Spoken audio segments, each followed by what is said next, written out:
Hey friends, it's Laura with Laura B. Floss Tube. Welcome or welcome back. I'm so glad you joined me today. I thought today I'm working on the Oberlin Star quilt block, and it is a big quilt block. It's like an 18-inch block, and I love it. I love it so much. But there were definitely some times that I was like, this could be easier. Is there something I could do to speed up this process? Because I'm just going to be honest and tell you that if I'm doing a quilt that's the same block over and over and over again, I get a little bored. So I like to find ways to do shortcuts, tips and tricks along the way, just to speed up the process of making all of those blocks in a more efficient manner. So I thought, hey, I should share that with you because I bet you could apply some of these same principles to other blocks and other quilts you're working on. So why not help you out as I'm helping myself out? So I'm going to swing you around so you can see what this block looks like finished. I have 2 rows of 5 completed, and then we're going to break down the block and talk about what I have done to speed up the assembly process. All right, so sometimes it's hard to see the block when you're looking at a row or 2 rows in this case. So let me just kind of put my hands, my arms, where this block is. It's just one great big star block actually. And so when you look at it, you have a solid center, you have 4 hourglasses, and then 4 solid corners. So it's a 9-patch block. You've only got 4 hourglasses and the rest is just squares. So this shouldn't be that hard, right? But those hourglasses, oh my goodness. Let me show you a few things that you can speed your process up when making hourglass blocks. First thing we're going to do is head on to the ironing board, the little sewing machine, the cutting mat. We'll be everywhere today. So let's head on over to the ironing board first. All right, so you know that I am not a pinner. I have told you that a million times over. I'm also going to tell you I'm not a marker. But on hourglass blocks, it is, especially when working with a block this big, if I was working with a little square, I have washi tape on my machine and I would just slide those puppies right on through following that washi tape and no problem. But these great big squares, to get those pieces for this block, you're going to have to do something a little different. So what I like to do is take all of my squares, and I'm going to tell you I am doing one at a time right now, but when I'm doing like a bunch of blocks, I'll take a stack of 4 or 6 and just fold them in half, and this is now my marking line. So I don't have to do pencil lines on every single one of those blocks. This is a lot faster for me than marking with a pencil and a ruler. So let's head on over to the sewing machine and I'll show you how these go together. All right, so I just do that with one of the 2 colors or the 2 fabrics that I'm using for my hourglass because the other one doesn't need to have that done to it. Why? It's not like I'm going to sew them individually by themselves. So I just make sure the one that I press is on top when I feed it through my machine. Now this gives me a great guide because my 1/4-inch piecing foot, it's a 1/4 inch on both sides. So all I have to do is put it under my needle and sew right along that line, lickety-split. Now I'm going to stop right here because look, if I had smaller squares, see my washi tape on my machine, I would just use that point and just feed them on through. But these are a little big for that. They hang off the edge of the machine, so that's why I press them in half. But like I said, if I had smaller squares, I wouldn't do the pressing. I would just follow that guide.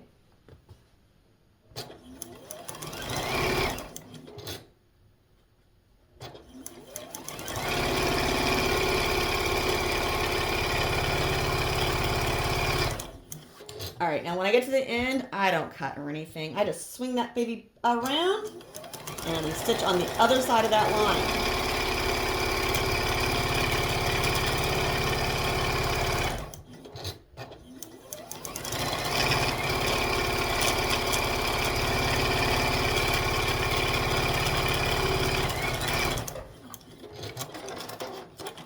Now all I'm going to do is cut these 2 in half so I have 4 half square triangles, and that's going to be the first part of our hourglass blocks. At the cutting mat, I'm going to use my ruler and my rotary cutter. Cut these right down the middle. We're going to head back over to the ironing station.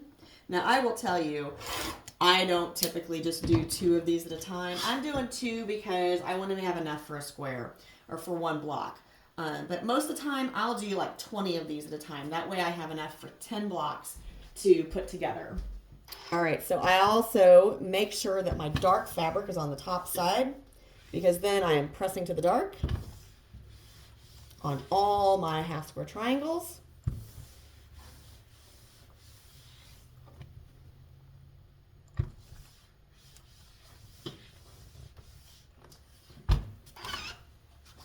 Now, 2 of these, again, I'm just going to stack them this time because it's going to be close enough. I'm going to take these and press them in half.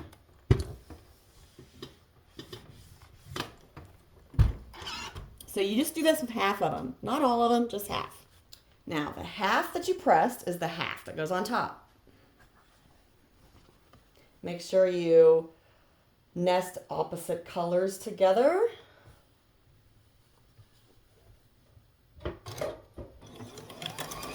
And again, we have our stitching line already marked for us. Now remember that it's not actually the stitching line. You're going to be 1/4 of an inch away from it on both sides.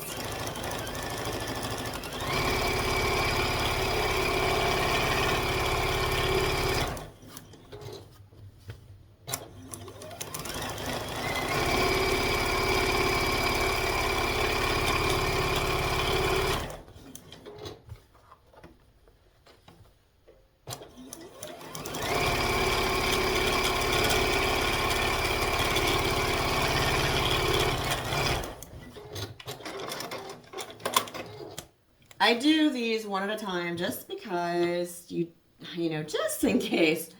But yeah, cut these in half.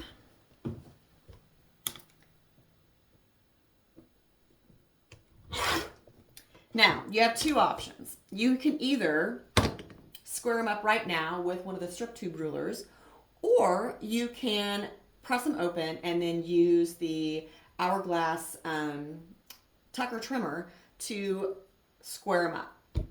For these, I'm going to use my strip tube ruler.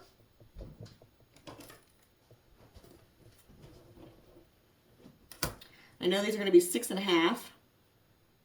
Put that right on your stitching line. Make sure the middle stitching line is going right up the center of your ruler.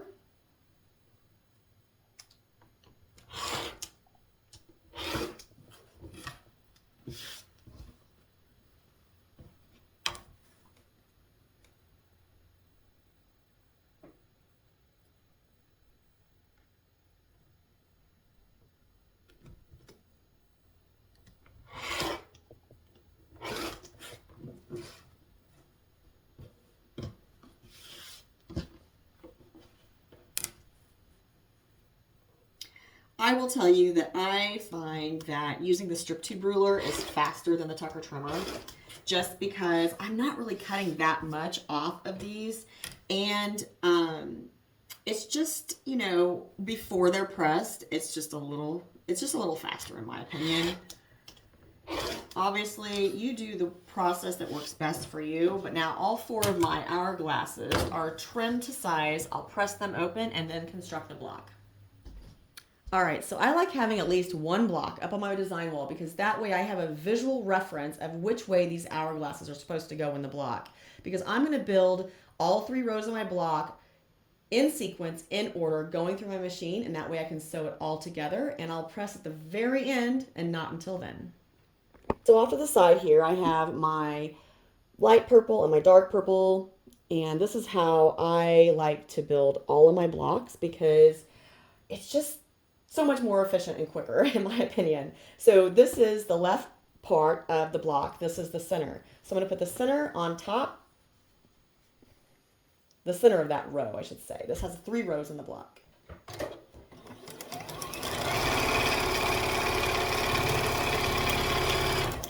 Now again, visual reference. I know this hourglass goes this way. This is the middle row for the block. So I'm going to put my dark purple square on top of it.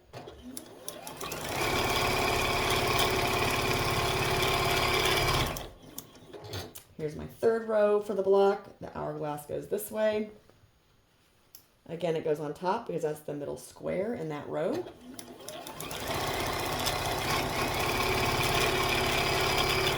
Now, if I was building multiple blocks at the same time, I would continue doing those 3 rows over and over and over, just the first 2 blocks. But since we're just doing the 1 block, we're going to cut everything off and bring it back down. So this is the last block in that first row. It goes on top.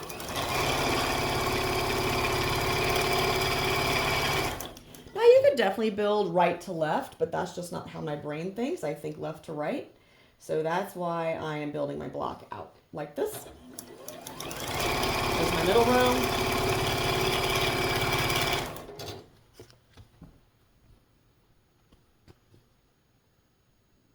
And the bottom row for the block.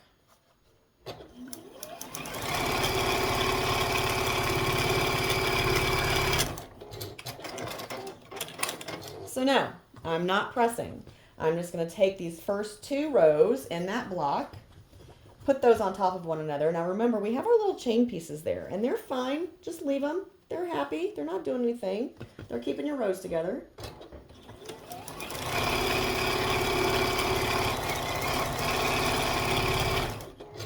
When I'm working on the row of the block, I'm going to nest my seams at each juncture.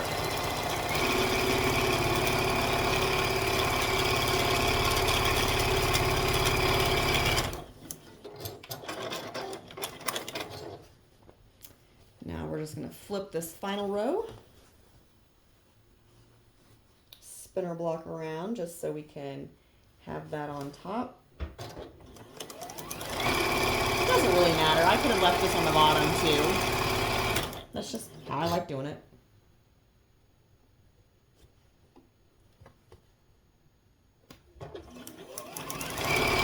Nesting those seams at the junctions of the 2 blocks. Or the two little pieces there. Now I'll take this to the ironing board and press it out, and that's 1 block completed. When I'm pressing, I'm basically just trying to go with the way that I sewed it together, right? So whichever way I sewed those seams together is the way I'm going to press it. Otherwise you'd have twisted seams, and nobody wants that. And there's our completed block. So I hope you picked up some tips and tricks on just how to make those hourglasses go a little faster, how to make that block construction go a little faster. You can do that with any block, you guys. When you look at a block, just think about, how can I break this down? Is it a 9 patch? Is it a 4 patch? Is it a 12 patch? Is it a 36 patch? However many pieces is in each row, just think about how many pieces are in the row, how to get those rows together, and then feed it through your sewing machine as you're going, and that way you can just keep going and building that block out and have it together a lot faster than if you would just try to think about one little piece at a time. If I was going to do 10 or 12 of these blocks, which is normally what I would do, I would have continued to feed through these first 2 blocks through my machine. So I would just do these 2, these 2, these 2, and I would start the next block. These 2, these 2, these 2. And I would keep going, all those just 2 blocks, 2 blocks, 2 blocks, 2 blocks. And then when I got to the end of my 10 block segment that I was going to be doing, I would cut everything off, bring it to the front of the machine, throw it in my lap, and I would start putting that 3rd block onto each row. And you just keep going and going and going. Now when I get that done, I would just cut 3 rows apart at a time. Now, if you have done this a million times over or 1 time over, it's always a good idea to flip them out and look and make sure. Just make sure you didn't get something going the wrong way, because it is very easy to do. And it's much easier to fix it when they're just single rows than when they're into the block format. So that's just one more little tip for you. So after I get the 3 rows separated, then I just do 1 row, and I'll do the first row for all 10, cut them off, do the second row for all 10, and then separate them, press them out, and then start constructing them into the rows for the quilt. So I hope this helped you just think about how to break your blocks down, how to get all of those 1 block wonder quilts just thrown through your machine a little faster. And maybe that's not what it is for you. For me, I like quilts that have more of a sampler feel where all the blocks are different, but there are a time and place for 1 block wonder quilts as well. So if you are in that world where you have a quilt top that you need to get together pretty quickly, use some of these tips and tricks to do it a little more efficiently. Hey, until next time, I hope you're finding joy in all you do. Find some time for crafting and creating, and make sure it is always happy stitching.